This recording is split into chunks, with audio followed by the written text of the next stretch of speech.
भक्तों, ओम नमः शिवाय, श्री शिवाय नमस्तुभ्यम, जय श्री महाकाल। जी हाँ भक्तों, आप सबको भी पता है कि 24 दिसंबर को जो रविवार है उस दिन प्रदोष का महापर्व आ गया है। जी हाँ भक्तों, प्रदोष मतलब जैसा पूज्य गुरुदेव बताते हैं कि जितना महत्व महाशिवरात्रि का है, जितना महत्व सोमवार की अष्टमी का है, उतना ही महत्व प्रदोष व्रत का भी है, प्रदोष पर्व का भी है। तो हम आपको बताना चाहेंगे कि अगहन मास का ये आखिरी प्रदोष व्रत पड़ रहा है और जो इस साल का भी आखिरी प्रदोष होगा। तो ध्यान से उपाय करना है, ध्यान से समझना है।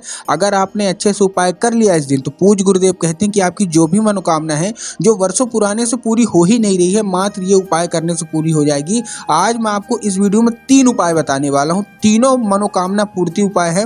बड़ी से बड़ी मनोकामना जो कि बहुत दिन से पूरी नहीं हो रही है, मात्र ये उपाय करने से आपकी जो भी मनोकामना है वो पूरी होनी ही होनी है। कैसा उपाय होगा, क्या उपाय होगा, ध्यान से समझिएगा। पूज्य गुरुदेव की ही कथा सुन के और बहुत अच्छे समझ के आपको बताने का प्रयास कर रहा हूँ। प्रदोष का है, मैं दिन भी बता देता हूँ फिर से आपको एक बार।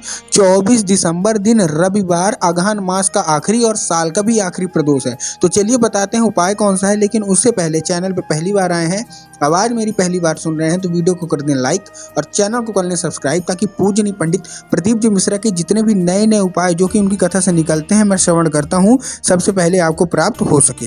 तो देखिए, जो हमारा पहला उपाय है उसमें चाहिए आपको एक धतूरा और बेल पत्र के 7 कांटे। जी हाँ दोस्तों, इस चीज में आपको ध्यान रखना है कि आपको बेल पत्र नहीं लेनी है, बेल पत्र के जो 7 कांटे आते हैं वो लेना है। तो क्या क्या चाहिए आपको, एक धतूरा लेना है और बेल पत्र के 7 कांटे। जब आप धतूरा लें तो आपको ध्यान रखना है कि धतूरा भले ही छोटा हो या बड़ा हो, उससे फर्क नहीं पड़ता, लेकिन धतूरा हरा होना चाहिए, खंडित नहीं होना चाहिए। अब आपको प्रदोष काल में, प्रदोष काल किसको बोलते हैं, जब शाम का समय गुजर रहा हो और रात आने वाली हो, उसको बोलते हैं प्रदोष काल। अब आपको प्रदोष काल में क्या करना है, ये एक धतूरा और बेलपत्र के 7 कांटे लेके पहुंच जाना है शिव मंदिर। शिव मंदिर पहुंच के आपको सबसे पहले खड़े कहाँ होना है, दक्षिण दिशा में आपको खड़े होना है। और आपको जो चेहरा होगा, मुख होगा, वो होगा उत्तर की दिशा की तरफ, मतलब जिधर जलाधारी रहती है। ठीक, अब आपको क्या है, एक धतूरा और बेलपत्र के 7 कांटे शिवलिंग पे श्री शिवाय नमस्तुभ्यम का जाप करके अर्पित कर देना और अपनी जो भी मनोकामना है वो मांग लेनी है। ठीक ना, इस चीज का ध्यान रखना कि आपको बेलपत्री के जो कांटे होते हैं वही लेना है, वो भी 7। ठीक, इस चीज का आपको ध्यान रखना है। ये था हमारा पहला उपाय। अब हम बढ़ते हैं दूसरे उपाय की ओर। जो दूसरा उपाय है बहुत ही खास उपाय होने वाला है। इसमें आपको क्या करना है, इसमें मैं सामग्री बता देता हूँ आपको। ये भी आपको करना कब है, ये भी आपको प्रदोष काल में ही करना है, मतलब शाम के समय ही करना है। देखिए आपको चाहिए क्या क्या, आपको चाहिए एक बेलपत्र, एक धतूरा, 21 मूंग के दाने, एक गुड़ और एक लोटा जल। क्या क्या चाहिए, फिर से सुनिएगा, ध्यान से सुनिएगा। आपको चाहिए एक बेलपत्र, एक धतूरा, 21 मूंग के दाने, एक गुड़ और एक लोटा जल। अब देखिए, तांबे के लोट में आपको जल लेना है। जो जल होगा वो आपका घर का होना चाहिए, इस चीज़ का भी आपको ध्यान रखना है। बहुत सारे लोग क्या करते हैं, जाके मंदिर का ही जल ले लेते हैं। पूज्य गुरुदेव हमेशा बताते हैं कि आपको मंदिर का जल नहीं लेना, आपको अपने घर का ही जल लेना है। ठीक, तो आपको अपने घर का जल ले लिए, उसमें आपको क्या करना है, एक बेलपत्र। अब देखिए, बेलपत्र से बात लेना है। ठीक, जब आप बेलपत्र लेंगे तो बेलपत्र लेते वक्त आपको ध्यान रखना है कि बेलपत्र कहीं से भी कटा फटा नहीं होना चाहिए, कहीं से भी खंडित नहीं होना चाहिए। इस चीज़ का आपको आवश्यक रूप से ध्यान रखना है। ठीक है, मुरझाया हुआ भी नहीं होना चाहिए, अच्छा हरा होना चाहिए। एक धतूरा लेना है, धतूरा भी अच्छा होना चाहिए।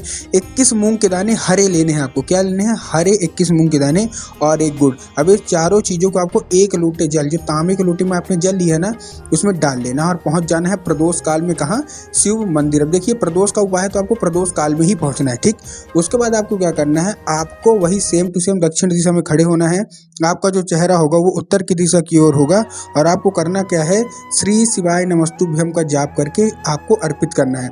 अगर आप श्री शिवाय नमस्तुभ्यम के अलावा भी कोई जाप करना चाहते हैं तो महादेव का एक सुंदर सा नाम है कुंडकेश्वर महादेव। कौन से महादेव, कुंडकेश्वर महादेव। तो आपको कुंडकेश्वर महादेव का नाम लेके जो जल है वो अर्पित कर देना है। कहाँ, शिवलिंग में। पूज्य गुरुदेव कहते हैं, ऐसा करने वाला व्यक्ति, देखिए ये उपाय को कोई भी कर सकता है, चाहे वो पुरुष हो चाहे महिला, कोई भी ये उपाय को कर सकता है। इसका फल दोनों को सेम टू सेम मिलना है। तो ये उपाय आप अवश्य रूप से कर लें। अब जो देखिए तीसरा उपाय है, उसको आपको बेलपत्री के पेड़ के नीचे करना है। कहाँ करना है, बेलपत्री का पेड़ आपने देखा है, बस आपको वहीं करना है। कैसे करना है, ध्यान से समझिएगा। आपको पहुंच जाना है बेलपत्र के पेड़ के नीचे। पूज्य गुरुदेव हमेशा बताते हैं कि बेलपत्र के पेड़ में स्वयं माता पार्वती का वास होता है। तो आपको करना क्या है, बेलपत्र के पेड़ के पास पहुंच गए, शाम के वक्त आपको 2 दिए लेने हैं, आटे का दिया। काहे का, आटे का दिया, चौमुखी दीपक आपको बना के पहुंच जाना है बेलपत्र के नीचे। अब सबसे पहले आपको बेलपत्र की पेड़ की जो जड़ है वहां अर्पित करना है चौमुखी दीपक, अपनी जो भी मनोकामना है मांग की। ठीक, ये था हमारा पहला उपाय।